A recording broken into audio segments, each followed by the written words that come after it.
प्यारे दोस्तों नमस्कार, कैसे हैं आप सभी और कैसे चल रही है आप सभी के बोर्ड एग्जाम की तैयारी। तो उम्मीद है आप सभी काफी बेहतर होंगे, स्वस्थ होंगे, मस्त होंगे और अपनी तैयारी में लगातार व्यस्त होंगे। तो आज आप सभी के कमेंट का हम लोग निपटारा करेंगे। आपका एक कमेंट आ रहा था कि भैया गद्यांश और पद्यांश में जो एक प्रॉब्लम आ रही है उसको क्लियर कर दीजिए कि आखिरकार कितने गद्यांश हमको सॉल्व करना है और कौन कौन से वो चैप्टर होंगे जहां से पूछे जाएंगे। ठीक है, तो भाई मैं बता दूं कि देखो जो आपका गद्यांश होता है वो तो आप बहुत ही बेहतरीन तरीके से सॉल्व कर लेते हो, क्योंकि भाई उसमें होता कुछ ऐसा है जैसे थ्योरी का पोर्शन है गद्यांश में। ठीक है, तो आप शुरुआत के अगर 2 चैप्टर भी पढ़ लेते हो तो बड़े आराम से आप उनको सॉल्व कर सकते हो। लेकिन प्रॉब्लम कहां पर आ जाती है, तो भैया प्रॉब्लम आती है आपके पद्यांश में। ठीक है, ये आपका जैसे पद्यांश है, यहां पर आपके जैसे पवन दूतिका से पूछ लिया गया है ना, जिसके आपके लेखक हैं हमारे कवि हैं अयोध्या सिंह उपाध्याय। कई अनुताप से हो गया, मैथिली शरण गुप्त जी का, गीत से महादेव वर्मा। तो यहां से अगर उठा के कोई सा भी पैसेज आपके सामने रखा जाता है तो प्रॉब्लम आती है, उसका आप लोग एक्सप्लेन नहीं कर पाते हो या पहचान नहीं पाते हो। तो आज के इस वीडियो में आपको बताएंगे कि गद्यांश और पद्यांश में आपको कौन कौन से पढ़ने हैं, कैसे सॉल्व करना है, पूरा देखिए आपके सामने लेकर के आए हैं गद्यांश सॉल्व करने का तरीका, पद्यांश को। तो दोनों हम लोग एक ही वीडियो में कंप्लीट समझने वाले हैं। और आपको पता है कि ये दोनों टॉपिक कितने नंबर का आता है, तो भैया 20 नंबर का पूछा जाता है। तो कह सकते हो कि ये वीडियो आपका रहेगा 20 नंबर का, 10-10 नंबर दोनों के। ठीक है, तो पहला हमारा यहां पर मोस्ट इंपॉर्टेंट वाला जो आता है बोर्ड एग्जाम में, जो कि कह सकते हो कई बार ये आपका जो है रिपीट हुआ है, और आज के इस वीडियो में वही बताएंगे जो कई बार रिपीट हुए हैं। ठीक है ना, तो बहुत ज्यादा इंपॉर्टेंट है। तो ये आपके सामने है, चलिए हम लोग इसको करते हैं सॉल्व। वैसे आपको मैंने कई बार कराया है, लेकिन जो नए बच्चे हैं उनको भी थोड़ा सा यहाँ से इंफॉर्मेशन काफी बेहतरीन मिलने वाला है। तो दिया गया है, मातृभूमि पर निवास करने वाले मनुष्य राष्ट्र का दूसरा अंग है। पृथ्वी हो और मनुष्य ना हो तो राष्ट्र की कल्पना असंभव है। पृथ्वी और जन दोनों के सम्मिलन से ही राष्ट्र का स्वरूप संपादित होता है। यहां तक आपका ये दिया। इसके बाद ये आपका रेखांकित अंश है, जिसे बोलते हो अंडरलाइन पोर्शन, जिसमें आपका दिया है जन के कारण ही पृथ्वी मातृभूमि की संज्ञा प्राप्त करती है। पृथ्वी माता है और जन सच्चे अर्थों में पृथ्वी के पुत्र हैं। अब इसको समझ लो, यहां पर सॉल्व करने का मिलेगा 10 नंबर। क्वेश्चन कैसे पूछे जाएंगे इससे थोड़ा सा समझने का आप लोग प्रयास करेंगे। यहां पर देखो, जैसे कि एक प्रश्न पूछा जाएगा आपसे जो कि हमेशा गद्यांश और पद्यांश में बनता है। कहेगा पाठ का शीर्षक और लेखक का नाम, अगर पद्यांश होगा तो पूछेगा कवि का नाम। ठीक है, तो इतना डिफरेंस तो आप जानते हो, 12th में आ चुके हो। तो देखो यहां से आप इसको पहचान लिए। मैंने इसका ट्रिक भी बताया था कि राष्ट्र शब्द हमेशा आएगा अगर राष्ट्र के स्वरूप चैप्टर से लिया गया होगा। तो इसका देखो आंसर आप ऐसे कर दोगे, कॉपी पर भी मैंने कई बार बताया है ना। तो प्रस्तुत गद्यांश के पाठ का शीर्षक क्या है भाई, राष्ट्र का स्वरूप है ना। और इसके जो लेखक हैं वो कौन है, आपके वासुदेव अग्रवाल जी हैं। ठीक है, तो ये आपका इतना लिखने का मिल जाएगा, पूरा 2 नंबर। ठीक है, दूसरा क्वेश्चन यहां से बनेगा कि राष्ट्र की कल्पना कब असंभव है। तो भाई इसी को पढ़ लो। यहां पर कहा है ना कि अगर मनुष्य हो और मनुष्य ना हो और राष्ट्र है तो पृथ्वी हो तो राष्ट्र की कल्पना क्या है, असंभव है। तो यहां पर इसका आंसर लिख देना कि यदि पृथ्वी हो और मनुष्य ना हो तो राष्ट्र की कल्पना, क्योंकि आप सभी अच्छे तरीके से जानते हो कि चाहे पृथ्वी जितनी भी बड़ी रहे, अगर मनुष्य नहीं रहेगा तो कोई राष्ट्र का निर्माण नहीं हो सकता है। ठीक है, तो ये आपका इसका जो है आंसर हो जाएगा। इसी के साथ जैसे तीसरा क्वेश्चन आपके पास यहां पर दिया गया है कि पृथ्वी और जन दोनों मिलकर के क्या करते हैं। तो भाई आप यहां पर देखोगे, इसी में आपको आंसर मिलेगा, पृथ्वी और जन दोनों के सम्मिलन से राष्ट्र का स्वरूप संपादित होता है। तो इस तरीके से आप ये क्वेश्चन देख सकते हो, यहां पर इसी में आंसर है ना।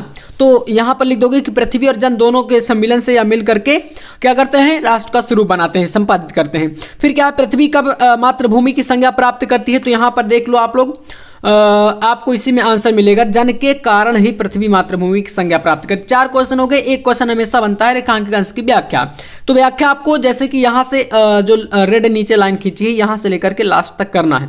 जन के कारण पृथ्वी मातृभूमि की संज्ञा प्राप्त करती है। पृथ्वी मात्रा है, जन सच्चे अर्थों में पृथ्वी के पुत्र है। इसका आंसर आपका इस तरीके से हो जाएगा व्याख्या। देखो, तो जिस प्रकार माता हमें जन्म देती है, पालन पोषण करती है, उसी प्रकार पृथ्वी हमें अन्न देती है और इसकी धूल में हम खेलकर बड़े होते हैं, इसकी हवा में हम सांस लेते हैं।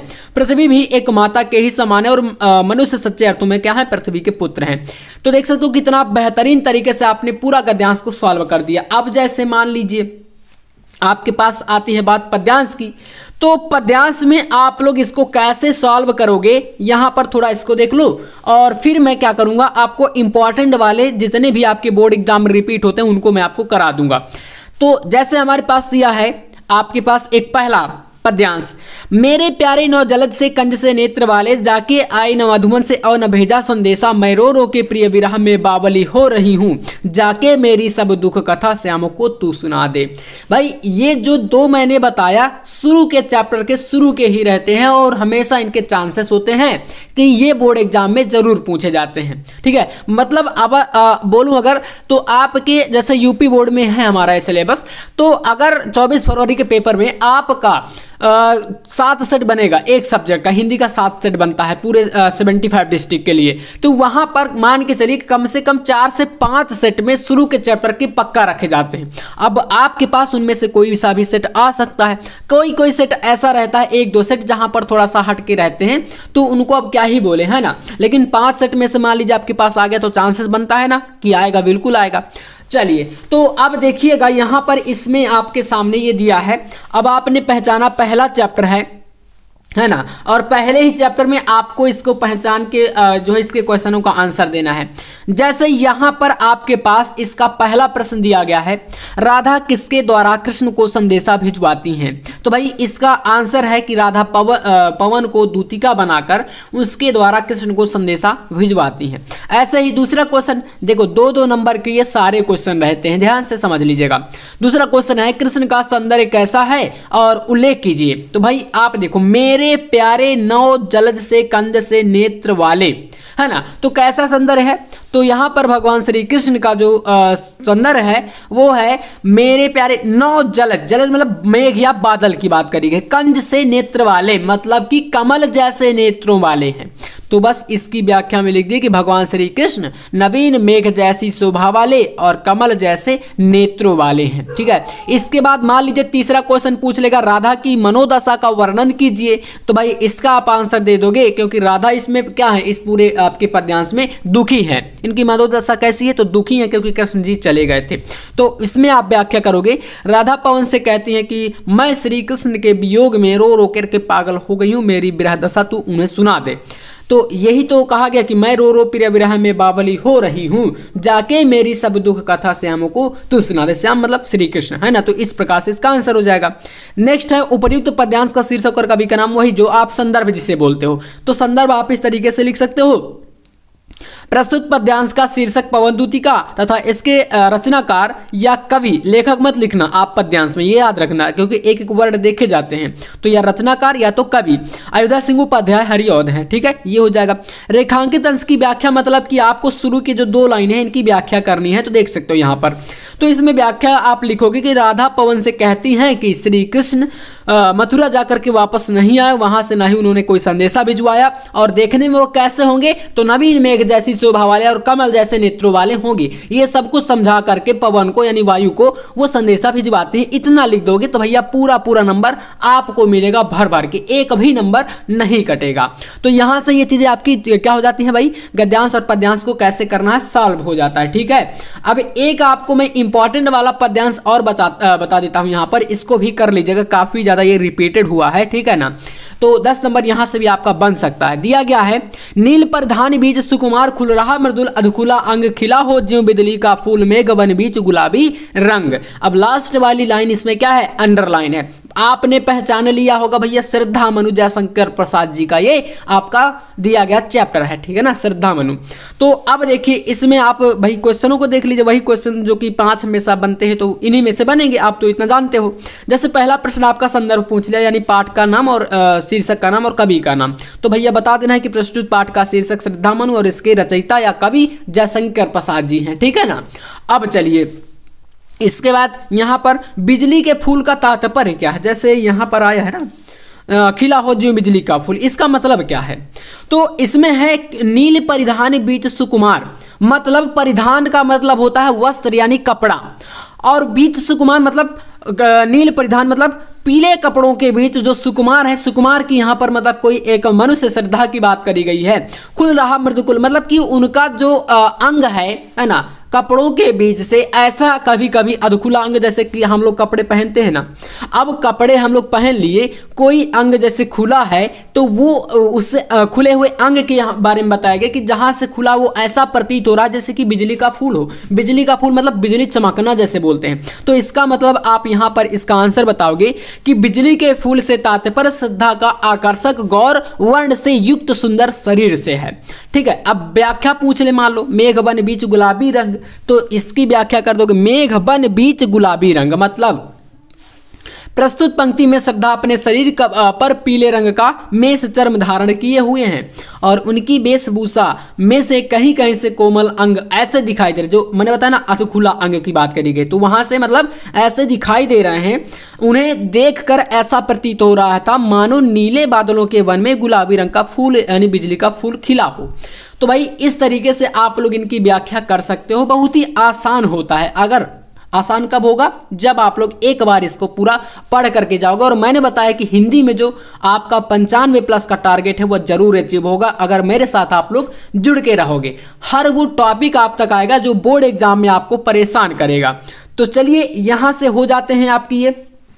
अब इसके बाद आपको मैं गद्यांश भी बता देता हूं थोड़ा सा, ठीक है।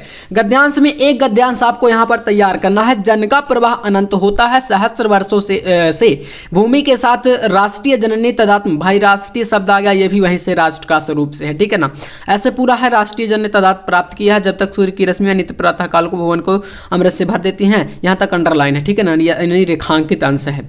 तब तक राष्ट्रीय जन का जीवन भी अमर है। इतिहास के अनेक उतार चढ़ाव पार करने के बाद भी राष्ट्र निवासी जन नई लहरों से आगे बढ़ने के लिए अजर अमर है, ऐसे करके दिया है।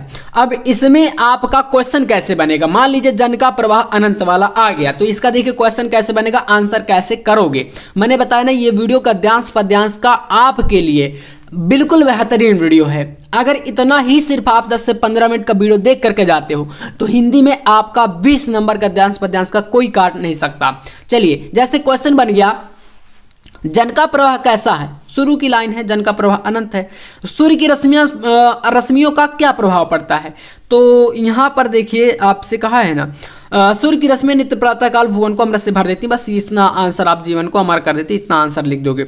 घाटों का निर्माण से आशय, यहाँ पर आप देखोगे उत्थान के अनेक घाटों का निर्माण हुआ है, इसी में है, तो घाटों का निर्माण होता है, यहाँ पर लिख दोगे। घाटों का निर्माण का आशय मनुष्य अपने कर्म और श्रम के द्वारा विकास के नए पद चिन्ह छोड़ना, ठीक है। नंबर 4 क्वेश्चन है गद्यांश का शीर्षक और लेखक का नाम, वही संदर्भ वाली बात आ गई। तो गद्यांश का जो शीर्षक है राष्ट्र का स्वरूप है, लेखक कौन है, तो वासुदेव अग्रवाल है।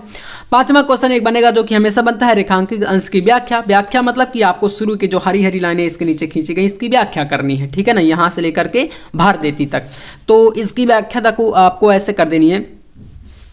यहां पर प्रत्येक राष्ट्र का इतिहास निरंतर बदलता रहता है तथा उसमें अनेक उतार चढ़ाव आते रहते हैं, किंतु राष्ट्र के निवासियों की श्रृंखला निरंतर चलती रहती है लगातार।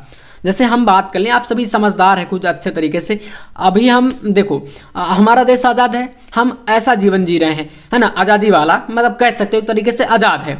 लेकिन उससे पहले क्या हुआ था, जैसे कि मुगलों का शासन था, उससे पहले उसके बाद अंग्रेजों का शासन, ऐसे करके अनेक प्रकार के शासक आए, बहुत सारे राजाओं ने राज्य किया। लेकिन आज के टाइम पर देखोगे तो क्या है, सारी परिस्थितियां चेंज है। तो वही चीज है कि भाई राष्ट्र का जो इतिहास है वो बदलता रहता है, लेकिन उसमें उतार चढ़ाव आना ये एक अच्छी बात है, मतलब आते रहते हैं कह सकते हो, है ना। किंतु जो निवासी हैं उनकी श्रृंखला चलती रहती है। अब लोग तो पूरे खत्म थोड़ी हो गए हैं, निवासी तो आज भी निवास कर रहे हैं, आगे आने वाले टाइम पर भी निवास करेंगे, आज हम है कल कोई और होगा, ये सब चीजें चलती रहती हैं, ठीक है। तो मनुष्य पीढ़ी दर पीढ़ी अपने राष्ट्र के साथ जुड़ा रहता है और इसी कारण हजारों वर्षों से मनुष्य अपनी भूमि के साथ तादात्म्य बनाए हुए है।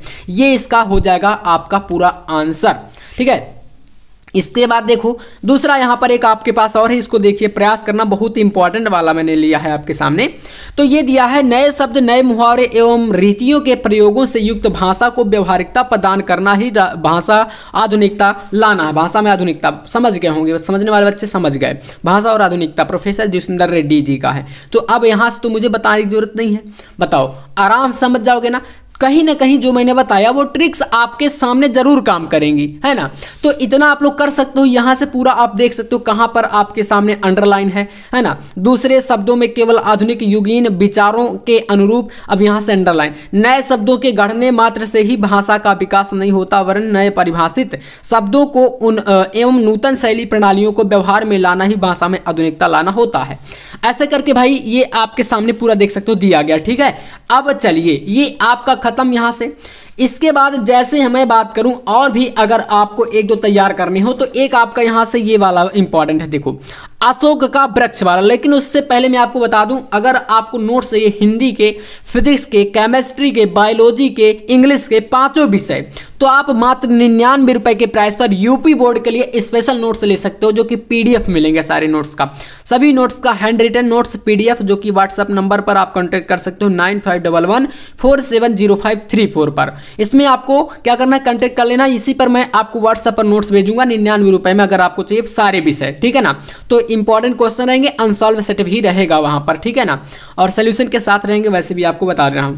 तो ये आपके पास इंपॉर्टेंट वाला है। देखो अशोक का वृक्ष जितना भी मनोहर हो, जितना भी रहस्यमय हो, जितना भी अलंकारमय हो, परंतु वो है उस विशाल सामंत सभ्यता की परिष्कृत रुचि का ही प्रतीक है, जो साधारण प्रजा के परिश्रम, यहां से अंडरलाइन है, ठीक है, इसको कर लीजिएगा। इसके बाद भाषा स्वयं संस्कृति का अटूट अंग है, ये वाला एक आपको टिक कर लेना, ठीक है। अपनी क्वेश्चन बैंक में जाकर के टिक कर लेना, जो कमेंट करते रहते हो ना भैया टिक करा दो टिक करा दो, इसको कर लीजिएगा, ठीक है। ये हो गया। अब चलिए गद्यांश वाला यहां से पूरा खत्म टॉपिक। अब पद्यांश में मैंने मेरे प्यारे नौजलस से वाला ये कराया है। इसके बाद आपको कैकेयी अनुताप में एक टिक करना है, ये जो कि इंपॉर्टेंट है, आपके पास दिया गया है। कहते आते थे यही अभी नरदेही, माता न कुमाता पुत्र कुपुत्र भले ही, अब कहे सभी या हाय विरुद्ध विधाता, है पुत्र पुत्र ही रहे कुमाता माता, बस मैंने इसका बाह्य गात्र ही देखा, दृढ़ हृदय न देखा, मृदुल गात्र ही देखा। ये आपका कहां से है, कैकेयी अनुताप, मैथिली शरणगुप्त जी का जो चैप्टर है। यहां पर कैकेयी स्वयं को धिक्कारते हुए ये सारी चीजें जो है कह रही हैं, है ना। तो ये इंपॉर्टेंट है आपका, इसको सॉल्व मैं करा चुका हूं, आने वाले टाइम पर कॉपी पर भी करा दूंगा, ठीक है। लेकिन इसको आप पढ़ लेना, है ना, जो टिक करने की बात करते हो तो क्वेश्चन बैंक में आप टिक कर लेना, बहुत इंपॉर्टेंट है ये। और बता दूं पिछले 4 से 5 साल का एक्सपीरियंस शेयर कर रहा हूं कि भाई ये आते हैं, जितने भी मैंने बताया, अगर इतना कर लोगे तो 20 नंबर कहीं नहीं जाएगा आपका, ये इसकी मैं गारंटी लेता हूं। लेकिन जितना बताया उतना करना पड़ेगा, ये चीज आप याद रखिएगा, ठीक है ना। उससे एक भी कम नहीं होगा, उतने में कोई मतलब गुंजाइश नहीं कि आप उसको छोड़ दो, कोई उसमें से बिल्कुल नहीं छोड़ना, ठीक है, सारे करने हैं, ये कर लीजिएगा। इसके बाद आपको एक लास्ट वाला करना है, ये दिया है भैया, गिर रहे थे घुंघराले बाल अंश अवलंबित मुख के पास, नील घन सावक से सुकुमार सुधा भरने को विदु के पास, और वह मुख पर ले मृदु मुस्कान, रक्त किस लय पर ले विश्राम, अरुण की एक किरण अलमान। कहां से है समझ गए होंगे भैया, श्रद्धा मनु से है, जयशंकर प्रसाद जी का चैप्टर है, तो समझ गए ना। चलिए तो आज के इस वीडियो में अगर आपको ये जो गद्यांश और पद्यांश वाला जो टॉपिक है अगर क्लियर हो गया है तो एक प्यारा सा कमेंट करना, और नेक्स्ट वीडियो किस टॉपिक पर चाहिए एक बार आप लोग मुझे जरूर बताना, ठीक है ना। मैं आपके लिए एक टॉपिक ऐसे ही लाता रहूंगा, हर एक विषय की तैयारी होगी, बिल्कुल आपको टेंशन नहीं लेना, सारा कुछ आपको यहाँ पर इसी चैनल पर मिलेगा। और इस बार जो हमारे चैनल का नाम है टॉपर, भाई टॉपर आपको बना के रहेंगे, ठीक है ना। तो बिल्कुल टेंशन नहीं लीजिए, जुड़े रहिए, अच्छे तरीके से सपोर्ट करिए, और अपने दोस्तों का भी इस चैनल के बारे में बताइए, है ना, थोड़ा सा हेल्प हो जाती है। आप जानते हो भाई, एक बच्चा अगले को बताएगा, आप अगले को बताओगे, तो ऐसा थोड़ा बहुत हेल्प होती रहती है, ठीक है। तो चलिए फिर आज का ये टॉपिक कैसा लगा कमेंट में एक बार बता देना। मिलते हैं नेक्स्ट वीडियो में नेक्स्ट टॉपिक के साथ, तब तक के लिए जय हिंद, वंदे मातरम।